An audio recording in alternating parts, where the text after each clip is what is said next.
Even if both Portugal and Spain were part of a union at some point, and even if Spain invaded Portugal during the Napoleonic period, the Portuguese lands weren't practically conquered and annexed into the Spanish kingdom. The single mainland neighbor of Portugal is Spain, a much larger country. Some centuries ago, Spain was one of the biggest powers of the world, expanding itself in the New World and in Asia, having large overseas colonies guarded by its incredible armies and navies. Considering their former power, and having a smaller neighbor cornered at the Atlantic coast, we may ask, why wasn't Portugal conquered by Spain? We have to go through some history to answer that. The Iberian Peninsula was known as Hispania, a name given by the Romans. However, after the fall of the Western Roman Empire, the territory was lost to the tribe of Visigoths, which ended up ruling the whole peninsula, but this was temporary. Their new home will be conquered in the next period by a new force emerging far away. Starting as a religious movement in the hot desert of Arabia, Islam spread rapidly, mainly due to the early military successes against Eastern Romans and Persians. Arab dynasties expanded more and more at a huge rate, reaching the shores of the Atlantic Ocean at the end of the 7th century.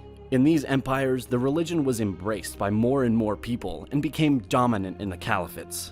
It is believed that Hispania was one of the former Roman provinces, where the Latin language and culture grew deep roots, and on April 30th, 711, Muslim general Tariq ibn Ziyad landed in Gibraltar. By the end of his campaign, most of the peninsula was brought under Islamic rule.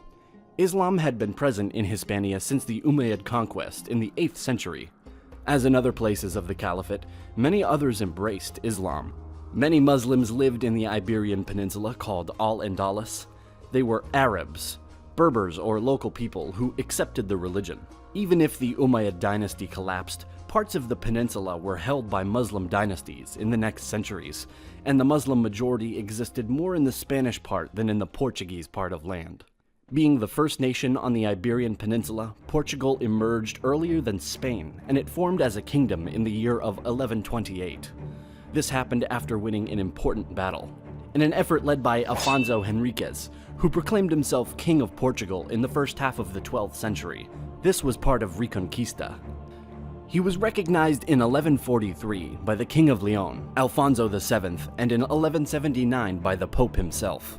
What we know as Spain started with the union of the crowns of Castile and Aragon in 1479, although it was not until 1516 when they had a single unified king. But here is something interesting.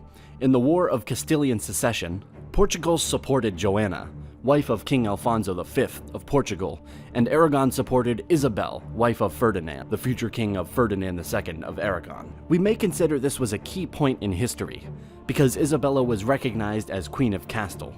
If Joanna had won, Portugal and Castile would have been joined together, and Aragon could have remained as an independent kingdom. Until then, the word Hispania was only a geographic location, referring exclusively to the Iberian Peninsula. The Constitution of 1876 adopts for the first time the name Spain. Portugal, Castile, and Aragon were allies in the Reconquista, in which they reconquered land from the Muslim Moors, expanding south of the Iberian Peninsula. Portugal's reconquest was fully achieved by 1249, while Castile finished its reconquest in 1492.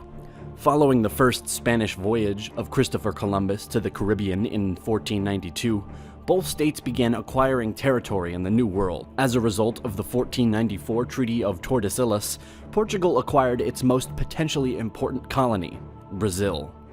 In 1578, King Sebastian of Portugal died in the Battle of Alsacer-Queber against the Moroccans and the Turks. Having no heirs, the king was succeeded by his great-uncle Henry of Portugal, who reigned until his death. Henry also had no heirs, and his death triggered a great succession crisis, where the main claimants to the Portuguese throne were Philip II of Spain and Anthony, Prior of Credo. After the Spanish victory in the War of Portuguese Succession, Philip of Spain was crowned king in 1581, beginning a personal union between the two nations known as the Iberian Union, generating a decline of the Portuguese Empire during the period of union. The Iberian Union lasted for almost 60 years until 1640, when the Portuguese Restoration War was initiated against Spain, and Portugal re-established the Portuguese dynasty under the Braganza.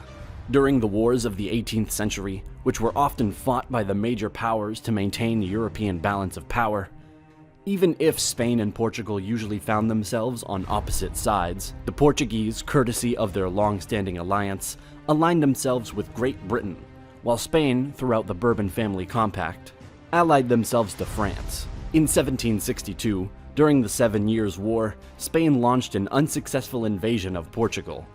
In 1777, there was a conflict between the two states over the borders of their possessions in South America. The War of the Oranges happened in 1801, in which Spanish forces, influenced by France, attacked and invaded Portugal.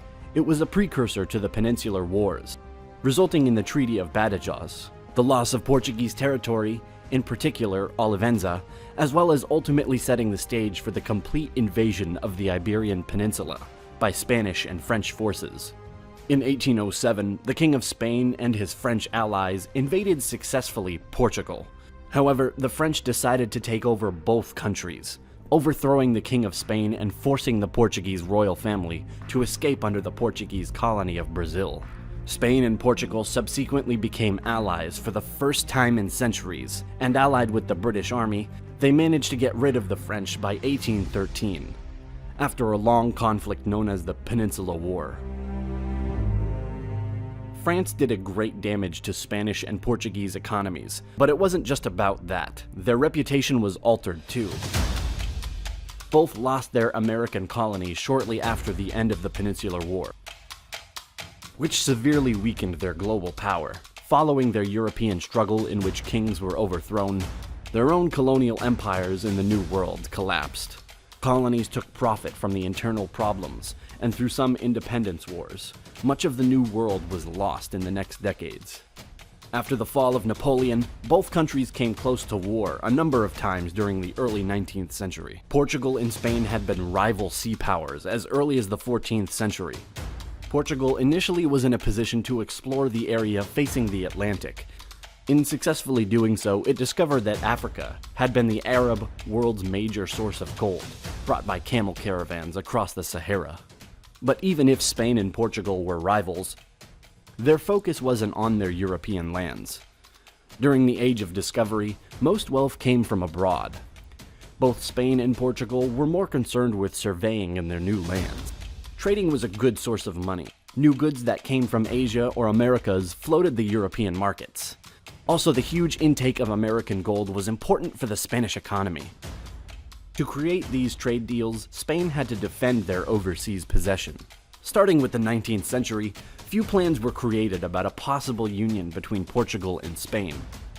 Some tried to spread the idea of Iberism in Portugal, to create 7 confederated republics, 5 in Spain and Lusitania Ulterior, and Lusitania Citerior in Portugal.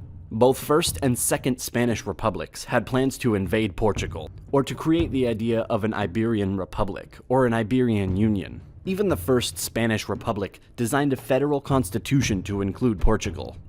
The Second Spanish Republic designed the plan to invade Portugal during the Spanish Civil War. This failed as well. Portugal is mostly a hilly and not a very attractive country to conquer centuries ago, even if there were some little attempts. Of course, there were many important points that could have changed the history of these two countries.